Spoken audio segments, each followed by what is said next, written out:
విజయనగరం జిల్లా చీపురుపల్లిలో సీఎం చంద్రబాబు మాట్లాడుతున్నారు. లైవ్ లో చూద్దాం. 10th class 9th class 10th క్లాస్లో ఉండి 14-15 సంవత్సరాల వయసు ఉండే పిల్లలందరికీ ఇవ్వాలని ఫేజ్ 1లో ఒక కార్యక్రమం పెట్టుకున్నాం. ఇందులో మీరు చూస్తే మన రాష్ట్రంలో 3,45,377 మంది ఉన్నారు. ఒక్క విజయనగరంలో 11,985 మంది ఉన్నారు. ఇంకో పక్కన మీరు చూస్తే ప్రపంచమంతా కూడా ఒకసారి డేటా చూస్తే మన దేశంలో కూడా క్యాన్సర్ ఎక్కువ వచ్చే పరిస్థితి వస్తూ ఉంది. ఈరోజు గ్లోబల్గా చూసినప్పుడు హైయెస్ట్ క్యాన్సర్ ఉండే దేశం ఎస్వాటిని. అక్కడ 1,00,000 మందిని చేస్తే 96 మందికి క్యాన్సర్ వస్తూ ఉంది. జాంబియా 1,00,000 మందికి 72 మందికి ఉంది. సౌత్ ఆఫ్రికా 33 మందికి ఉంది. ఇండోనేషియా 23కు ఉంది. మన దేశం 18 మందికి ఉంది. కొన్ని దేశాలు చూస్తే అమెరికా 6.3%, సౌదీ అరేబియా 2.4%. అంటే ఇక్కడ మనం గుర్తుపెట్టుకోవాల్సింది క్యాన్సర్ రావడానికి ప్రధానమైన కారణం మన అలవాట్లు, మన కలుషితమైన వాతావరణం. అందులో మహిళలకైతే సర్వైవల్ క్యాన్సర్ అనేది కామన్గా వచ్చే పరిస్థితి వచ్చింది. రాబోయే రోజుల్లో క్యాన్సర్తో ఎవరూ చనిపోకుండా ఉండాలంటే ప్రతి ఆడబిడ్డకి ఈ హెచ్పివి వ్యాక్సిన్ ఇవ్వాలని, ఎంత ఖర్చు అయినా దీన్ని ఇచ్చే బాధ్యత ఈ ప్రభుత్వం తీసుకుంటాయని చెప్పి మరొకసారి విజ్ఞప్తి చేస్తున్నాను. ప్రపంచమంతా వరల్డ్ హెల్త్ ఆర్గనైజేషన్ ఉంది.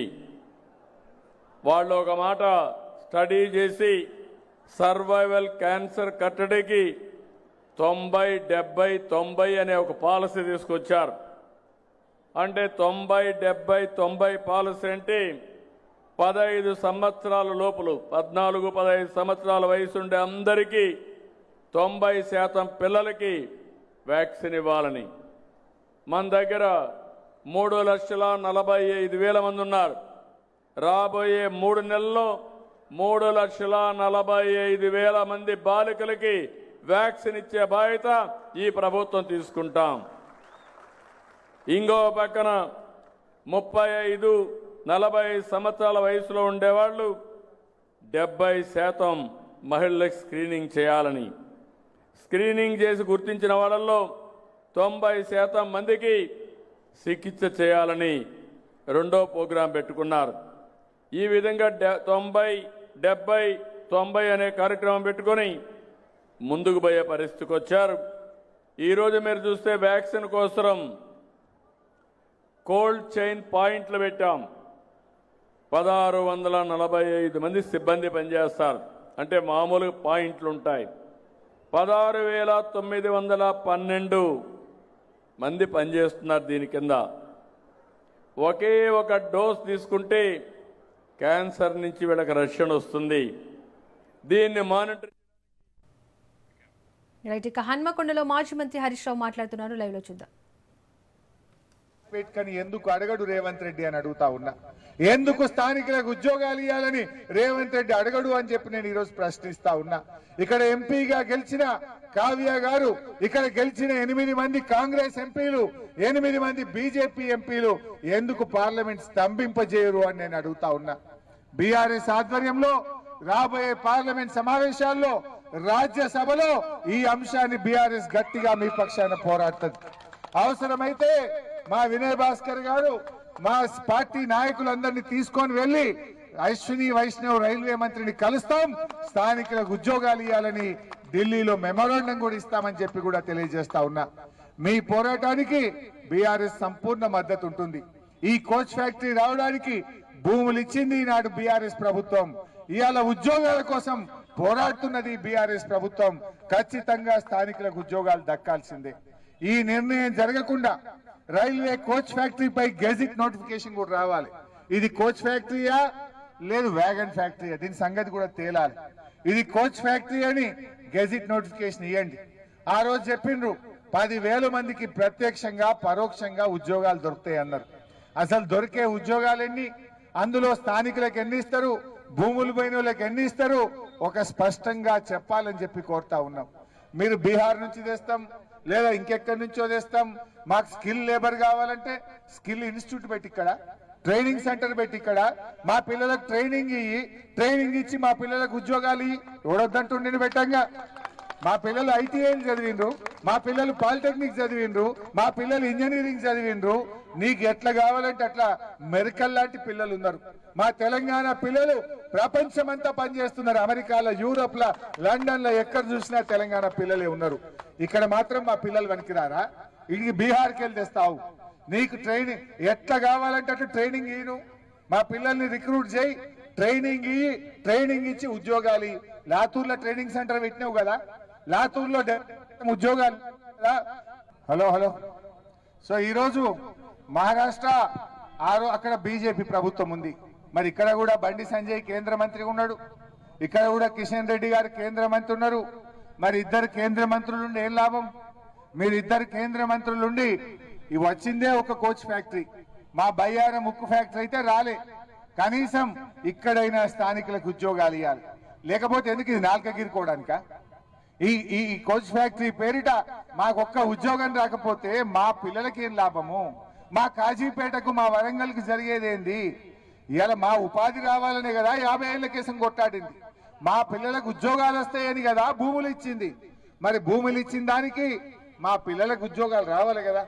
అందువల్ల కిషన్ రెడ్డి గారు, బండి సంజయ్ గారు ప్రత్యేకమైన చొరవ చూపి దీని మీద లాతూర్ తరహాలో, మహారాష్ట్ర తరహాలో మా పిల్లలకి ఇక్కడ రిజర్వేషన్ కల్పించాలని, స్థానికులకు ఉద్యోగాలు కల్పించాలని డిమాండ్ చేస్తున్నాం. జై తెలంగాణ. అన్న, ఇప్పుడు భూ నిర్వాసితులు అయోధ్యపురం నుంచి సుధాకర్ గారు, జరిపోతుల కుమారస్వామి గారు, శంకర్ గారు, స్వరూప గారు, విజయ్ కుమార్ గారు, అశోక్ గారు, వెంకటస్వామి గారు వచ్చిండ్రు. దయచేసి వాళ్ళు కలుస్తారు ప్లీజ్. దయచేసి వాళ్ళని కలవనియండి ప్లీజ్.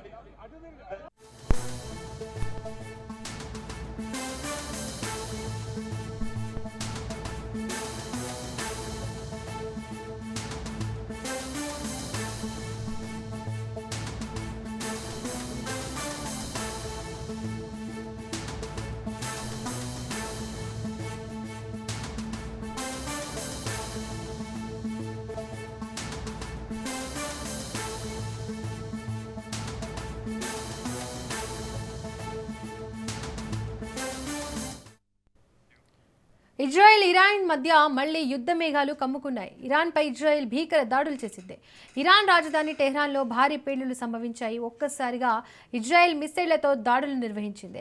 ఉత్తర టెహ్రాన్లో బాంబుల మోత మూగింది. ఇజ్రాయెల్ దాడుల్లో పలు ప్రాంతాల్లో భీకర వాతావరణం నెలకొంది. పలు భవనాలు నేలమట్టమయ్యాయి. అయితే ఇరాన్పై జరిగిన దాడుల్లో ఇజ్రాయెల్తో పాటు అమెరికా కూడా పాల్గొంది. ఇరాన్లో జరిగిన దాడిలో ఇజ్రాయెల్తో పాటు అమెరికా కూడా పాల్గొందని, దాడులు కూడా చేస్తోందని ఒక అమెరికా అధికారి తెలిపారు. దాడుల అనంతరం ఇజ్రాయెల్ సైన్యం దేశ పౌరులను అప్రమత్తం చేసింది. దాడులు జరిగే అవకాశం ఉందని హెచ్చరించింది. అంతేకాకుండా ఇజ్రాయెల్లో స్కూళ్లు, కార్యాలయాలు మూసివేశారు. టెల్ ఆవివ్లో సైరన్లు మోగాయి.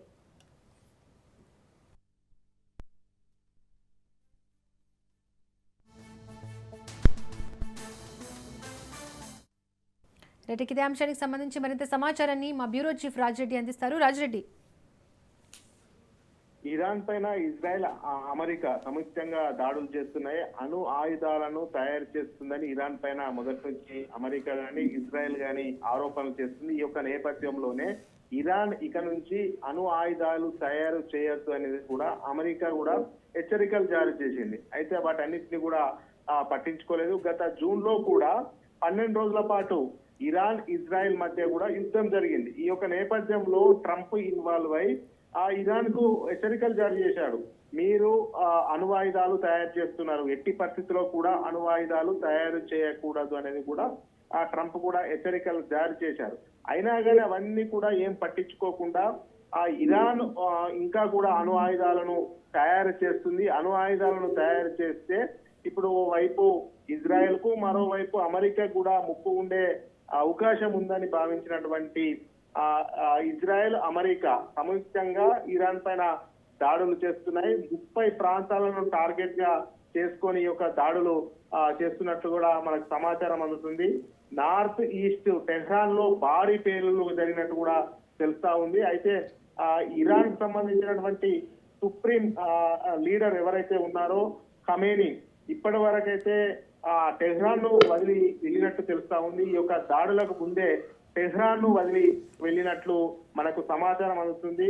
అయితే క్షిపణులతో పెద్ద ఎత్తున విరుచుక పడుతున్నట్లు కూడా తెలుస్తా ఉంది. అదేవిధంగా ఇరాన్ కూడా ఇజ్రాయెల్ పైన ప్రతి దాడులు చేసే అవకాశం ఉందనేది కూడా ఇజ్రాయెల్ అంచనా వేస్తుంది. అందులో భాగంగానే ఇజ్రాయెల్ లో ఉన్నటువంటి స్కూళ్లను అదేవిధంగా ప్రజలను అన్నిటిని కూడా అప్రమత్తం చేసింది. అక్కడ ఉన్నటువంటి ప్రభుత్వ కార్యాలయాన్ని కూడా చేసింది. మొత్తం ఇజ్రాయెల్ లో కూడా ఇప్పుడు ఆ సైరన్లు మోగించి ఇజ్రాయెల్ ప్రజలను అప్రమత్తం చేస్తున్నారు. ఎవరు కూడా బయటకు రావద్దు, కార్యాలయాలు అన్ని బంద్, అదేవిధంగా స్కూళ్లు బంద్ అనేది కూడా ఇప్పటికే ఇజ్రాయెల్ ప్రకటించింది. ఎయిర్ స్పేస్ ను కూడా ఇజ్రాయెల్ మూసివేసింది. ఈ యొక్క నేపథ్యంలో భీకర యుద్ధం జరుగుతుందని మనం చెప్పుకోవచ్చు. ఇరాన్ పైన టెహ్రాన్ పైన విరుచుకపడుతున్నాయి. అదేవిధంగా ఇజ్రాయెల్ అదేవిధంగా అమెరికా సంయుక్తంగా ఈ యొక్క దాడులు చేస్తా ఉన్నాయి. ఈ యొక్క ఆపరేషన్ పేరు కూడా ఖరారు చేశారు. సుప్రీం లీడర్ ను కూడా ఇప్పటికే ఖమేని సురక్షిత ప్రాంతంలో ఉన్నాడా, ఎక్కడ ఉన్నాడా అనేది కూడా ఇప్పటికే తెలియట్లేదు. అదేవిధంగా లయన్ రోర్ అనే పేరుతో ఈ యొక్క దాడులు చేస్తున్నట్లు కూడా తెలుస్తుంది. ముఖ్యంగా ఇరాన్ లో ఉన్నటువంటి మిలిటరీ స్థావరాలు లక్ష్యంగా చేసుకొని దాడులు చేస్తున్నట్లు తెలుస్తా ఉంది. ముఖ్యంగా చూసుకున్నట్టయితే ఖమేని అంటే సుప్రీం లీడర్ ఎవరైతే ఉన్నారో ఖమేని ఇల్లు, అదేవిధంగా ఆయన కార్యాలయము, అదేవిధంగా ఇంటెలిజెన్స్ కార్యాలయము, రక్షణ కార్యాలయము, వీటన్నిటి సమీపంలో కూడా ఇప్పటికే ఇరాన్ పైన ఇజ్రాయెల్ అదేవిధంగా అమెరికా సంయుక్తంగా దాడులు చేస్తున్నట్లు కూడా మనకు సమాచారం అందుతుంది. అదేవిధంగా ఇరాన్ ను మొదటి నుంచి అణువాయుధాలను వదలాలి, అణువాయుధాలను తయారు చేయొద్దు అనేది కూడా కఠినమైనటువంటి నిర్ణయాలను ట్రంప్ ఇప్పటికే ప్రకటించారు. కానీ అణు విధానం ఆపలేదు ఇరాన్. ఈ యొక్క నేపథ్యంలోనే ప్రాంతీయ అస్థిరత ఏర్పడే అవకాశం ఉందనేది కూడా అందులో భాగంగానే ఇదంతా కూడా ఇజ్రాయెల్ కు అదేవిధంగా అమెరికాకు ఇరాన్ తో ముప్పు వాటిల్లే అవకాశం ఉంది.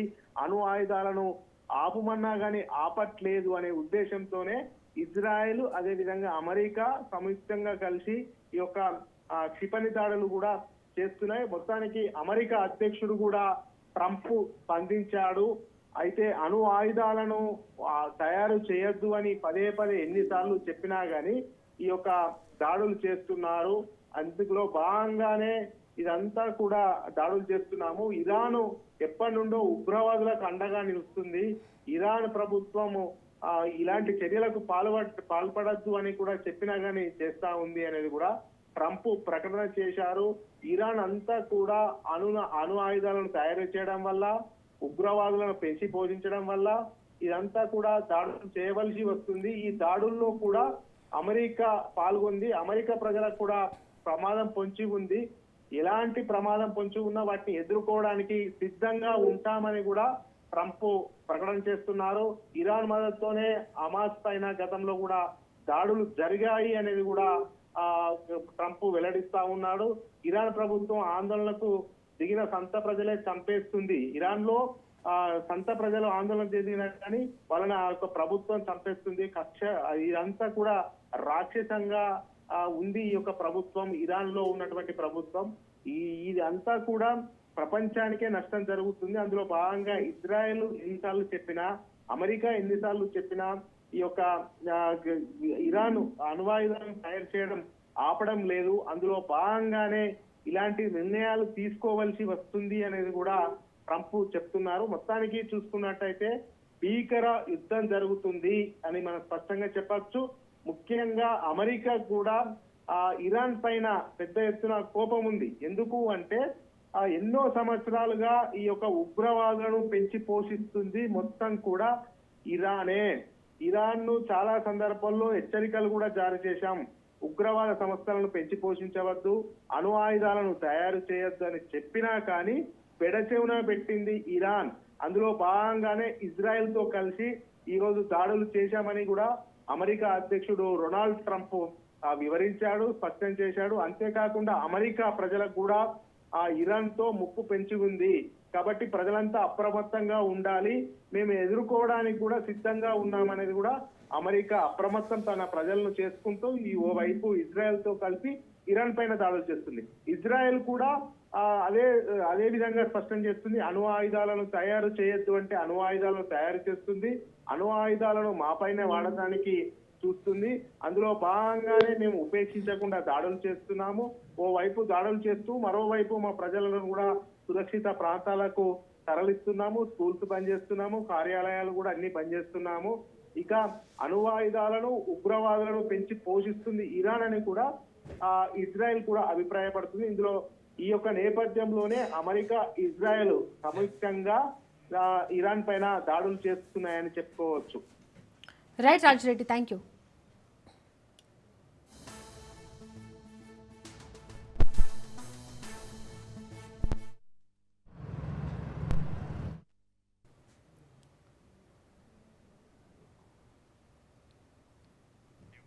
హెచ్పివి వ్యాక్సిన్ డ్రైవ్ను ప్రధాని మోడీ ప్రారంభించారు. దేశవ్యాప్తంగా 14-15 ఏళ్ల బాలికలకు ఉచితంగా హెచ్పివి టీకా వేయనున్నారు. రాజస్థాన్ అజ్మీర్ వేదికగా వ్యాక్సినేషన్ ప్రారంభించారు. 4 రకాల గర్భాశయ క్యాన్సర్ల కట్టడి లక్ష్యంగా టీకాను ప్రారంభించారు. బాలికలకు 2 డోసుల్లో గాడాసిల్ 4 టీకా ఏటా 1.15 కోట్ల మంది బాలికలకు టీకాలు వేయనున్నారు.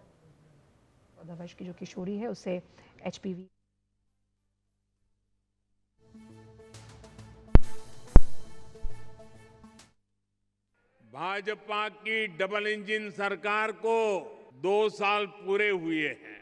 मुझे संतोष है कि आज राजस्थान विकास के नए पथ पर अग्रसर है। विकास के जिन वायदों के साथ भाजपा सरकार आपकी सेवा में आई थी, उन्हें तेजी के साथ पूरा कर रही है।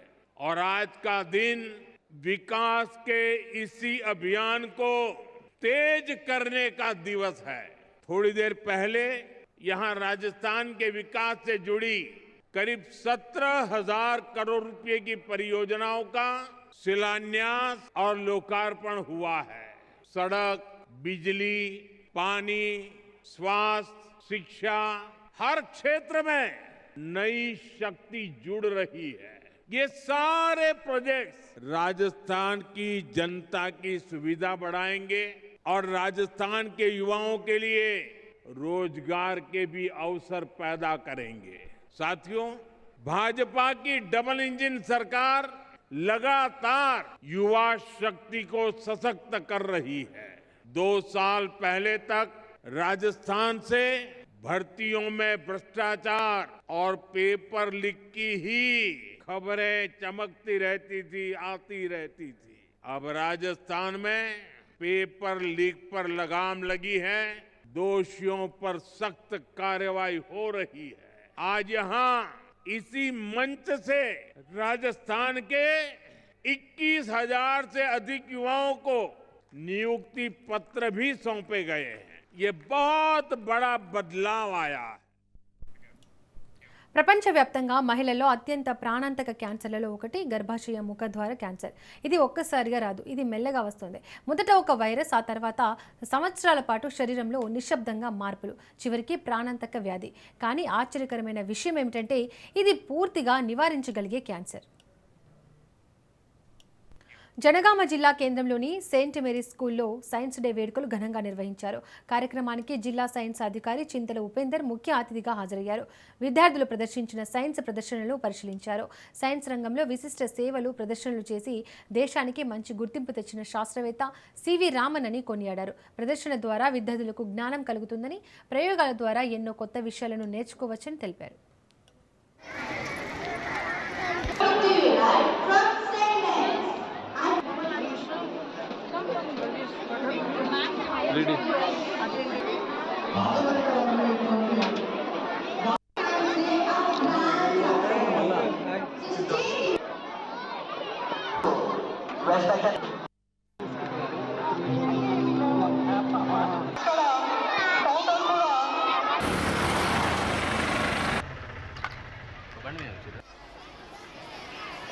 The great great achievement, drama effect.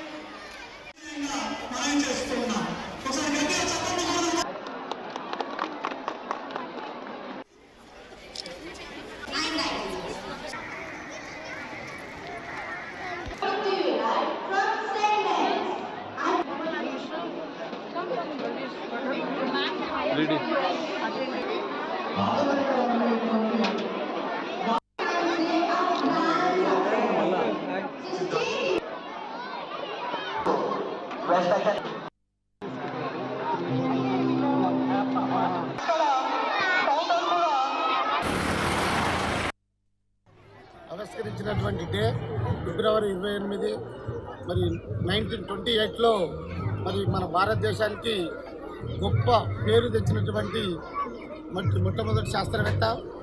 మరి ఆ శాస్త్రవేత్త మరి రామన్ ఎఫెక్ట్ కనుగొన్న దినాన్న మన భారత ప్రభుత్వము 1987 సంవత్సరం నుండి ఫిబ్రవరి 28న జాతీయ సైన్స్ దినోత్సవంగా జరుపుకోవడం జరుగుతుంది. మరి వారికి భారతరత్న బిరుదు కూడా ఇవ్వడం జరిగింది. మరి సెంట్ మేరీస్ స్కూల్ వారు చిన్నపిల్లలలో ఆసక్తి 1వ తరగతి నుండి 9వ తరగతి వరకు ప్రతి విద్యార్థిని ఇన్వాల్వ్మెంట్ చేసి సైన్స్ పట్ల ఇన్నోవేషన్ పట్ల అవగాహన కల్పిస్తూ చాలా గొప్పగా కార్యక్రమం నిర్వహించడం జరుగుతుంది. ఇందులో భాగంగా దీన్ని సందర్శించడం జరిగింది.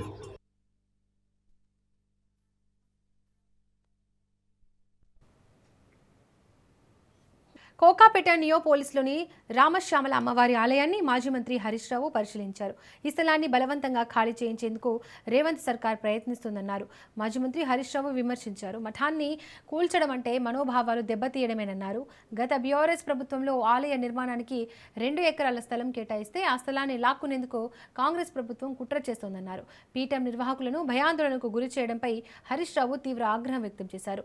దేవాలయాలపై కాంగ్రెస్ ప్రభుత్వ కక్ష సాధింపు చర్యలు దారుణమని ఫైర్ అయ్యారు.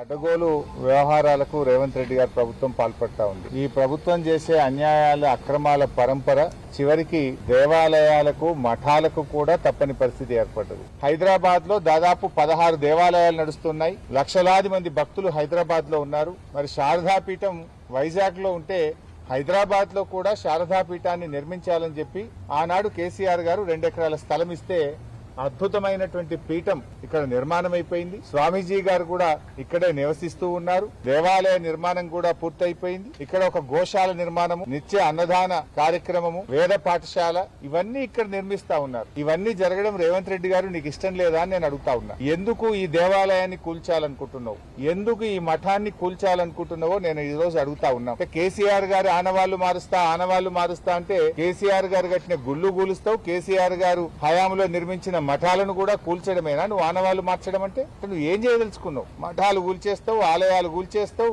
ఇక ఇవి కూల్చడమేనా నీ పాలన? నిన్న ఖమ్మంలో పేదల ఇల్లు కూల్చావు, హైడ్రా పేరిట హైదరాబాద్ లో ప్రజల బతుకులు కూల్చావు. ఏ కూల్చడం తప్ప నీ జీవితంలో ఇంకేం రాదా? పేదల ఇల్లు కూల్చడము, మఠాలు కూల్చడము, దేవాలయాలు కూల్చడమే తప్ప నీ పాలనలో నిర్మాణం లేదా అని నేను అడుగుతా ఉన్నా. ఎందుకు ఇలా శారదాపీఠం వెంటబడ్డావు? ఇంకెక్కడ స్థలం లేదా నీకు?